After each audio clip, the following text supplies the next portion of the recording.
Hello everyone, welcome back to my YouTube channel. So today's video we will learn about syntax.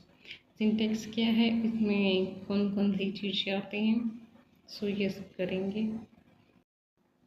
So what is syntax? Syntax is the set of rules that tells us how to combine words in the correct order to make proper sentences. यानी कि syntax जो है वो एक set of rules है जो बताता है हमें कि कैसे वर्ड्स जो है वो कॉम्बाइन है, जो वर्ड्स को सही ऑर्डर में अरेंज करना ही एक सेंटेंस जो कि मीनिंगफुल लगे उसे सिंटेक्स कहते हैं. सिंटेक्स मीन्स वाक्य विन्यास. इसे हम एग्जाम्पल के थ्रू समझते हैं. जैसे कि she is reading a book, वह पुस्तक पढ़ रही है. ये एक सही स्ट्रक्चर है, इसका एक सही मतलब भी है. और इनकरेक्ट जैसे कि सी रीडिंग इज ए बुक, इसका कोई मतलब नहीं बनाया क्योंकि इसमें वर्ब्स जो पीछे लगा दी है और हमने हेल्पिंग वर्ब आगे लगा दी है. इन सब चीज़ों का कोई मतलब नहीं होगा. यानी कि एक जो सिंटेक्स है उसका मतलब होता है करेक्ट ऑर्डर में चीज़ें लगाना, अरेंज करना, जो एक मीनिंगफुल चीज़ हमें दें. As we can, both sentences uses the same word, but only the first one follow the correct syntax rules. यानी कि सिंटेक्स में रूल्स होते हैं, सेट ऑफ रूल्स, ग्रामर के रूल्स. देखो रूल्स के साथ हम छेड़छाड़ करेंगे तो चीज़ें उटपटांग हो जाएंगी, जिसके कारण उस चीज़ का कोई मतलब नहीं रह जाता. रूल्स हमें फॉलो करने सिंटेक्स में इम्पोर्टेंट है. So it make sense. जब हम रूल अप्लाई करेंगे तभी उसकी सेंस बनेगी. जैसे कि दूसरे वाले सेंटेंस में कोई सेंस नहीं बन रही है और पहले वाले में हमने रूल सही से अप्लाई किया है तो इस सेंटेंस में सही जो है वो बन रहा है, सेंटेंस बन रहा है. Syntax focus on word order, subject, verb, object. Syntax जो सेंटेंस का स्ट्रक्चर क्या है, ग्रामेटिकल. अब जो इसमें वो सेंटेंस का वो जो स्ट्रक्चर वो किस पर बेस है, ग्रामेटिकल रिलेशनशिप बिटवीन वर्ड्स. यानी कि वर्ड्स के बीच ग्रामेटिकल रिलेशन होना चाहिए. अब हम करेंगे फीचर ऑफ सिंटेक्स. फीचर्स क्या क्या हैं. The first one is hierarchical structure. यानी कि सेंटेंस सिर्फ लिनियर नहीं होता बल्कि ट्री लाइक स्ट्रक्चर होता है सेंटेंसेस का. जैसे कि सब्जेक्ट वो नाउन फ्रेज में है या वर्ब फ्रेज में है, ये सारी चीज़ें हमें पढ़ते हैं. जैसे कि जो सेंटेंस वो इसमें फ्लैट नहीं होता, इसमें फ्रेज के अंदर फ्रेज होती है. जैसे कि द स्मार्ट बॉय, इसमें नाउन फ्रेज आ गई. इज रीडिंग, ये वर्ब फ्रेज आ गई. ए बुक, ये फिर से नाउन फ्रेज आ गई है ना. ये सारी चीज़ें होती हैं. The second feature is rule govern system. Syntax fixed rules follow करता है. यानी कि इसमें रूल्स जो है वो फिक्स्ड होते हैं. ये नहीं है कि हम अपनी मर्जी से रूल बना लेंगे. इसमें कोई भी ऐसी रैंडम चीज़ हम उठा कर नहीं रखते. इसमें ग्रामेटिकल रूल्स प्रॉपरली फॉलो होते हैं. जैसे कि सब्जेक्ट में जैसे कि जो सेंटेंस का स्ट्रक्चर होता है वो नाउन फ्रेज या वर्ब फ्रेज में होगा. और जो नाउन फ्रेज है, नाउन फ्रेज भी कैसे होगी, दैट प्लस नाउन. यानी कि या तो उसके आगे आर्टिकल लगा होगा और फिर किसी नाउन का नाम होगा. जैसे कि ए बुक, इस टाइप से. If I take the another example, जैसे कि द बॉय, इसमें ये जो बॉय है ये नाउन है और ये डेट है और ये सारी चीज़ें कितनी हुई, नाउन फ्रेज में. The next feature is recursion. Sentence के अंदर सेंटेंस ऐड हो सकता है. यानी कि एक सेंटेंस जिसमें एक से एक या दो या कई सारे सेंटेंसेस जिसमें हम ऐड कर सकते हैं. एग्जाम्पल के लिए, I think that she knows that he is coming. मैं सोचती हूँ कि वह जानती है कि वह आ रहा है. तो इसमें क्या हुआ, जैसे दैट सी नाउस, इसमें पहले एक सेंटेंस ऐड हुआ, फिर ये दूसरा दैट ही इज़ कमिंग ये ऐड हुआ.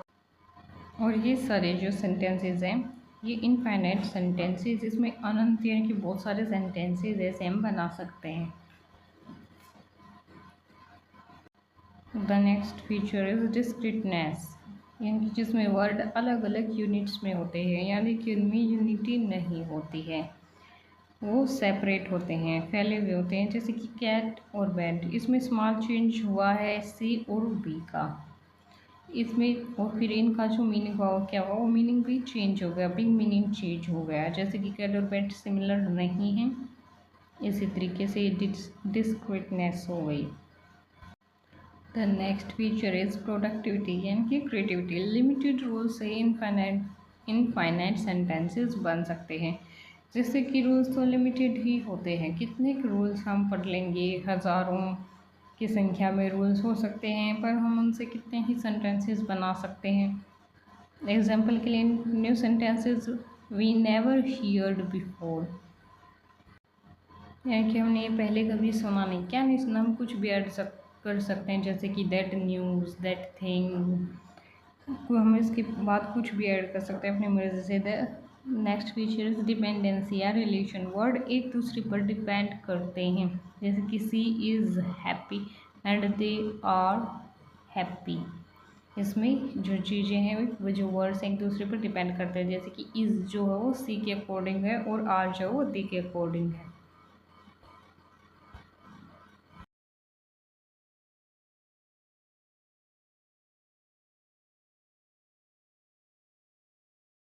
अगर मैं इसको one sheet components of syntax बताऊं तो ये एक शीट में इसके कंपोनेंट्स आ गए सिंटेक्स के, जो कि फ्रेज स्ट्रक्चर की बात करता है जिसमें नाउन फ्रेज और वर्ब फ्रेज आती है। रिलेशन की बात करता है जिसमें सब्जेक्ट और ऑब्जेक्ट आते हैं। वर्ड ऑर्डर यानी कि जो वर्ड का ऑर्डर है वो सब्जेक्ट वर्ब और ऑब्जेक्ट के रूप में होना चाहिए। एग्रीमेंट की बात करता है जो कि मैचिंग होनी चाहिए। रिकर्शन जो कि एम्बेडिंग होती है, यानी कि यूनिट्स जो सेपरेटेड होती हैं। और ट्रांसफॉर्मेशन जो कि चेंज जो फॉर्म होती है, एक ही वर्ड कैसे चेंज हो गई, इस तरीके से। डी और सरफेस की बात करता है मीनिंग और फॉर्म की। अब हम करेंगे types of syntax.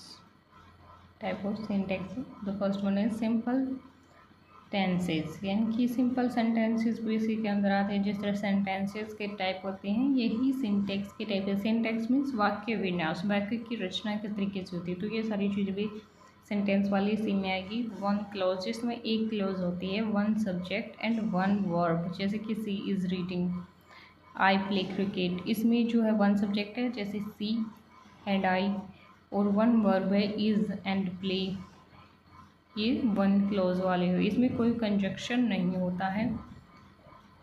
The second one is compound sentence, two independent clause joint by conjunction, इसमें कंजंक्शन के द्वारा दो इंडिपेंडेंट क्लॉज जोड़ी जाती हैं और इसके कीवर्ड्स होते हैं एंड, बट और सो। जैसे कि एग्जांपल के लिए she is reading and he is writing, हमने इन दो इंडिपेंडेंट क्लॉज जैसे कि सी इज़ रीडिंग इसको और ही इज़ राइटिंग, इन दो इंडिपेंडेंट क्लॉज को एंड के थ्रू जोड़ दिया है, जो कि हमारा बन गया compound sentences. I tried hard but I failed. The third one is complex sentences, one independent clause, एक से ज़्यादा इंडिपेंडेंट क्लॉज, यानी कि जब जिसमें हम एक इंडिपेंडेंट क्लॉज जोड़ते हैं या एक से ज़्यादा डिपेंडेंट क्लॉज हम उसमें ऐड करते हैं। स्ट्रक्चर जो इसमें मेन क्लॉज और प्लस सबॉर्डिनेट क्लॉज का होगा। इसके कीवर्ड्स होंगे because, although, when, if, that. Examples, I was late because it was raining, मैं लेट हुआ क्योंकि बारिश हो रही थी, यानी कि मैं लेट क्यों है क्योंकि बारिश हो रही थी, वो चीज़ इस पर निर्भर है, इसलिए ये कॉम्प्लेक्स सेंटेंस हुआ। सी क्राइड व्हेन ही लेफ्ट, वह रोने लगी जब वह चला गया। वह रोई क्यों, क्योंकि उसे वह छोड़कर चला गया, इसलिए। डिपेंड क्लोज अकेला कंप्लीट सेंटेंस नहीं होता, यानी कि इसमें जो सेंटेंस वो एक दूसरे पर निर्भर होता है। The fourth type is compound complex sentence, इसकी definition at least two independent clause और वन डिपेंडेंट क्लोज, जिसमें दो आत्मनिर्भर क्लोज होती हैं और एक डिपेंडेंट क्लोज होती है। स्ट्रक्चर जो है इंडिपेंडेंस, इंडिपेंडेंट, इंडिपेंडेंट, दो इंडिपेंडेंट प्लस डिपेंडेंट। इसके कीवर्ड्स है एंड, बट, और, plus because, when, although. Example, she went home and he stayed because it was raining. I like tea but she prefer coffee because it is strong. इसमें ये compound complex जो है, compound और complex को मिलकर बना है। इसमें the next one is syntax models या approaches.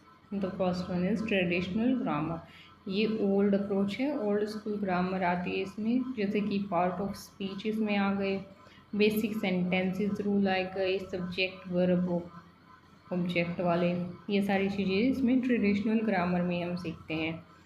The second one is structural approach. ये अप्रोच क्या जो कि फोकस करती है sentence structure of element and distributions of word की शब्दों का बंटवारा किस तरीके से किया गया है। इसके की आइडियाज़ हैं लैंग्वेज पैटर्न सिस्टम, जो कि लैंग्वेज के पैटर्न सिस्टम को समझते हैं।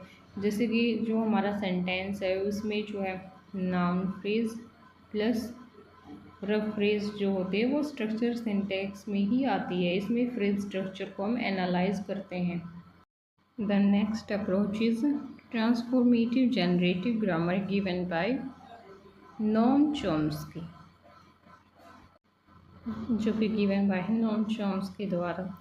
ये जो है डीप स्ट्रक्चर यानी कि जो मीनिंग होता है उसकी बात, और जो सरफेस स्ट्रक्चर इसमें हम एक्टिव पैसिव की बात करते हैं। जैसे कि राम ईट मैंगो, राम ने आम खाए, तो हम इसको अगर पैसिव में बदलेंगे तो mango was eaten by Ram, यानी कि जो है आम जो है राम के द्वारा खाए गए। यानी कि एक्टिव पैसिव वाली चीज़ें जो हमने 10th क्लास में करी होती है वह सारी चीज़ें इसमें आती हैं ट्रांसफॉर्मेटिव जनरेटिव ग्रामर में। यूजेस ट्रांसफॉर्मेशंस रूल्स, ये ट्रांसफॉर्मेशंस रूल्स भी अप्लाई करते हैं। तो fourth one is phrase structure grammar, जो कि पार्ट है चॉम्स्की की ही थ्योरी का। इसमें जो है वो सेंटेंसेस है वो ब्रोकन होते हैं, जिन्हें हम पार्टों में तोड़ सकते हैं, नाउन फ्रेज और वर्ब फ्रेज में। जैसे कि सेंटेंस है वो नाउन फ्रेज या वर्ब फ्रेज में होगा, और इसमें ट्री डायग्राम्स यूज्ड होते हैं, जिसे हम आगे आने वाले उसमें करेंगे। आगे आने वाली शीट्स में I will show you the tree diagrams.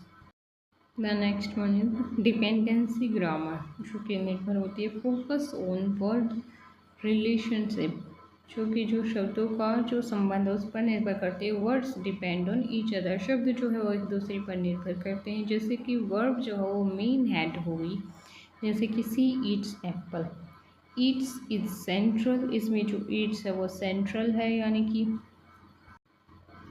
कि जो वर्ब है ये हमारी जो है नाउन या प्रोनाउन पर निर्भर करती है, हमारी सब्जेक्ट पर निर्भर करती है। अगर हम सी की जगह दे लगा देंगे तो ईट्स की जगह ईट, अगर मैं सी की जगह दे लिख दूँ और फिर ईट्स की जगह ये ईट हो जाएगा, यानी कि हमारा जो सेंट्रल हेड हुआ वो हमारी वर्ब होती है, जो कि हमारी नाउन या सब्जेक्ट पर निर्भर करती है।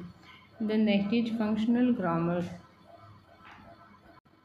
जिसमें जो है लैंग्वेज को फंक्शन यानी कि यूज़ इन रियल लाइफ, ऐसी लैंग्वेज जिसका हम रियल लाइफ में यूज़ करते हैं उस पर डिपेंड करते हैं। मीनिंग इन कॉन्टेक्स्ट की बात करते हैं, not just structure but purpose के उद्देश्य, उसका उद्देश्य क्या है, लैंग्वेज का क्या उद्देश्य होता है कि हम एक दूसरे से कम्युनिकेट कर पाएँ।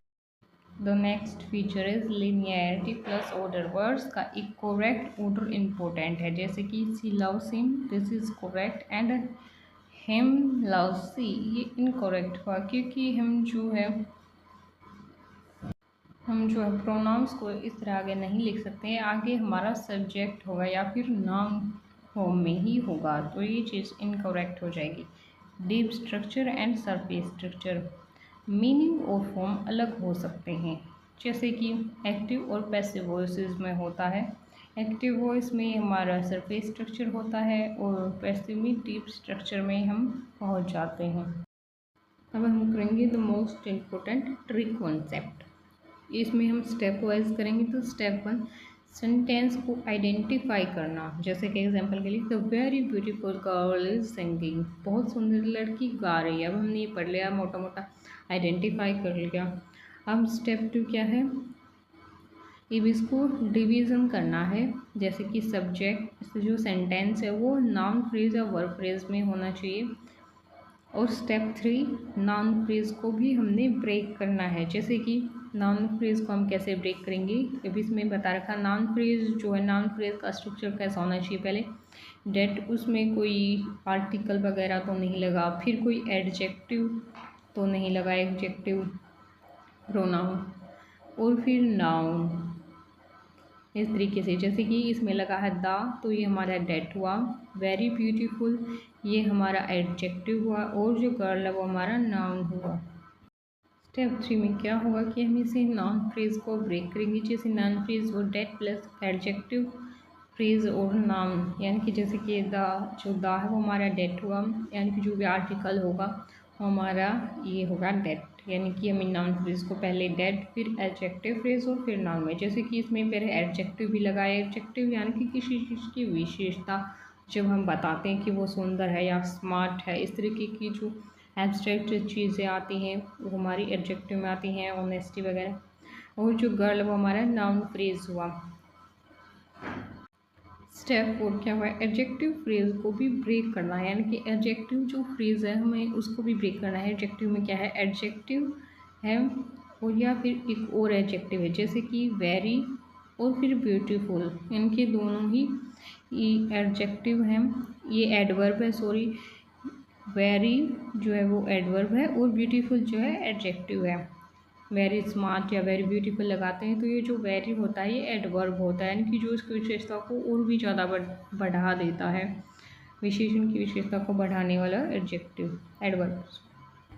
स्टेप 5 जो है वो वर्ब फ्रेज को हमने ब्रेक करना है। जो पीछे वाले लाइन्स होते हैं जैसे इज सिंकिंग जो है वो हमारी वर्ब फ्रेज है। और स्टेप 6 इसका ट्री जो है अब हम बनाएंगे।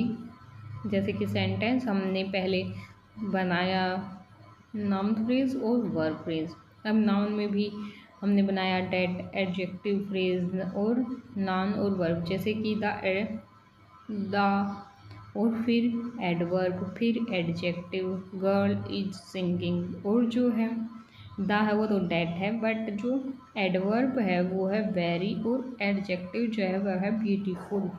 आई होप यू अंडरस्टैंड दिस।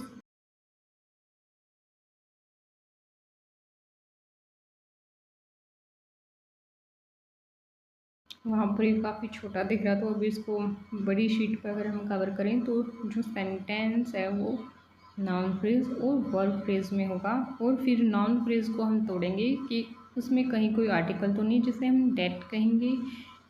फिर एडजेक्टिव फ्रेज में और उसमें हम ब्रेक करेंगे, जिसमें पहले एडवर्ब आएगी और फिर एडजेक्टिव आएगी, और फिर उसमें noun.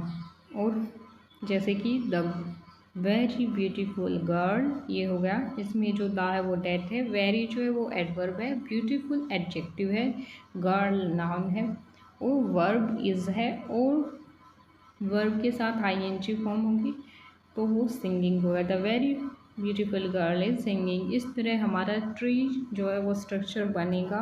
I hope you understand this.